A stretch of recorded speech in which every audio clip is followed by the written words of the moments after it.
My name is Ian Davidson. I am 7 years old. My wish was to go to New York City and stay overnight at the Museum of Natural History.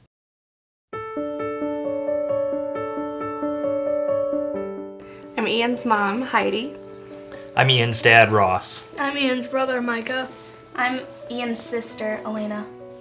In October of 2009, when Ian was 3.5 years old, he fell and hurt his back, and we noticed that he had a huge bruise, and we took him to the doctor. And he also had a fever, and over the next week, we continued to go back to the doctor because the fever and the bruise were just not right, and he was tired and he wasn't acting right. And our family physician finally ordered blood work and told us that he suspected that Ian had leukemia.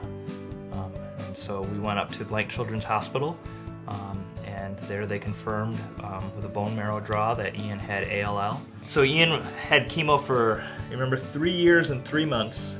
And that first year we went to the clinic and Ian had chemo through IV in his port, and he had 3 surgeries. And he ended up spending 87 days in the hospital that first year. And so throughout that, Ian did an awesome job, and we wanted as much as possible to just let him be a kid even in the midst of treatment, and try to keep our family life as normal as possible. So we made sure that there was always a parent home every night, and one of us always stayed with Ian every single night that he was in the hospital, so that we would always be there for him. But his last chemo was December 29 of 2012.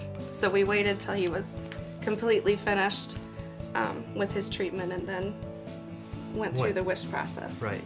And we had never really talked about a wish, and Dr. Woods kept saying to us and a couple of the nurses, "Have you thought about a Make-A-Wish?" And we said, "No, there are other people that would do a Make-A-Wish." And they said, "You don't understand. You guys need Make-A-Wish for the whole family. It's not just about Ian. It's about the whole family because of all the times that you guys have been separated and everything that you've gone through, and how sick Ian really, really has been these past 3 years." And so our doctor filled out the paperwork, and she said, "I'm going to turn this wish in for you guys." And we were pretty excited and overwhelmed that we would even be considered for a wish.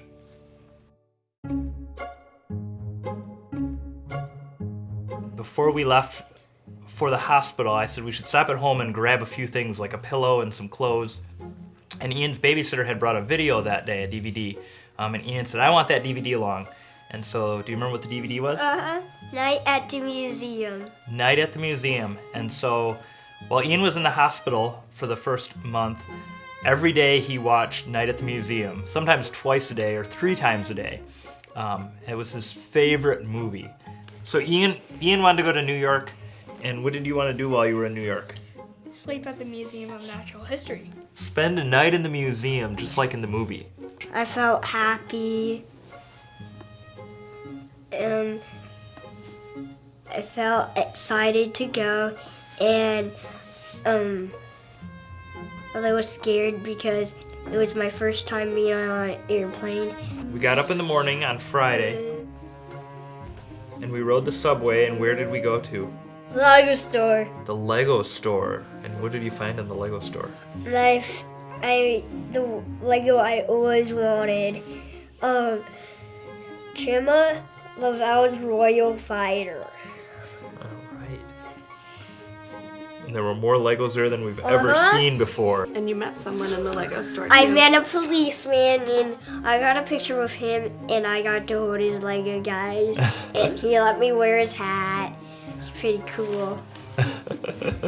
Riding in the limo was cool because there was 2 rows facing, and there was space in the back for our feet. So I just put my feet out and just relaxed until we got to the museum. Everyone thought it was someone famous, and then when I got out of the limo, everyone was like, "It's someone else." I'm famous.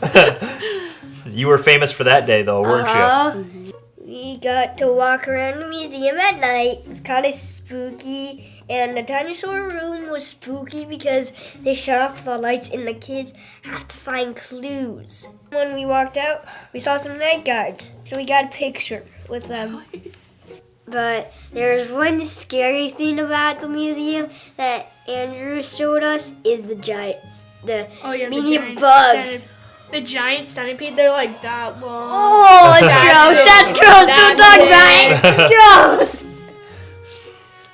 Andrew gave us a tour of the museum, and he showed us all the things that we saw in the movie, didn't he? Uh-huh. Well, now that we've come home, you've watched the movie several times again. And now when we sit and watch it, we can pick out all the places that we've been. We see the park bench we sat on.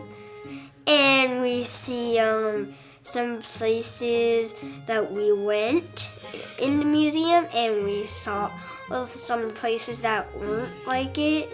Like the whale in the movie, he was actually in an aquarium, and he was in an aquarium above you, so you would walk into doors, go under and lay down on a big mat, and then you could look up at him when he swims. Where did we sleep in the museum? By the whale. Underneath the whale. Underneath the whale. Not didn't right under.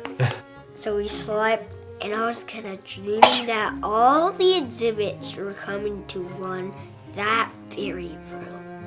And at night I heard thumping, like thump, and I thought it was the dinosaurs, and it was. I heard roars. And you got to be just like Larry Daly, like in the movie, huh?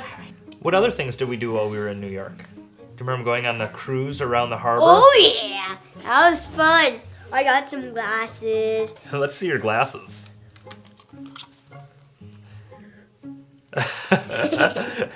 What do those glasses remind you of? The Statue of Liberty. Yeah, we saw the Statue of Liberty. And what else did we see on our cruise? The Brooklyn Bridge.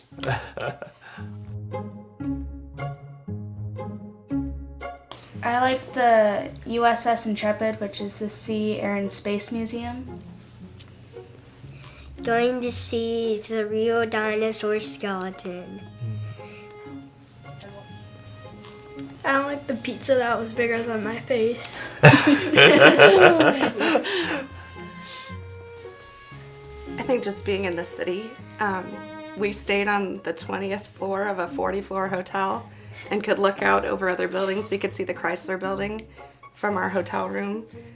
And it was all just so different from Iowa to go to New York City. We rode in taxi cabs. We took the subway. We walked for blocks. We rode took the bus. the flight, which was the kids' first times in an airplane. Awesome. So it was just a whole total experience. So, I think just the joy of being together as a family, and not having to worry about what we were going to do next, that everything was taken care of, that we didn't have to worry about food or if the kids wanted a souvenir from something or what was going to be on what day, that everything was provided for. And it was so relaxing after the 3 years of treatment and everything that we'd been through to just be together and to laugh and just enjoy spending time each day. It was a lot of fun. Make-A-Wish helped me buy a ticket to fly on the airplane. Make-A-Wish has helped me like keep going when things are hard because like during the treatments it was really hard for me, and so knowing that we could get a Make-A-Wish trip kind of at the end was really, it kind of had a goal that I was trying to reach, and it's helped me become like just keep going at things. Make-A-Wish means a ticket to get away for school.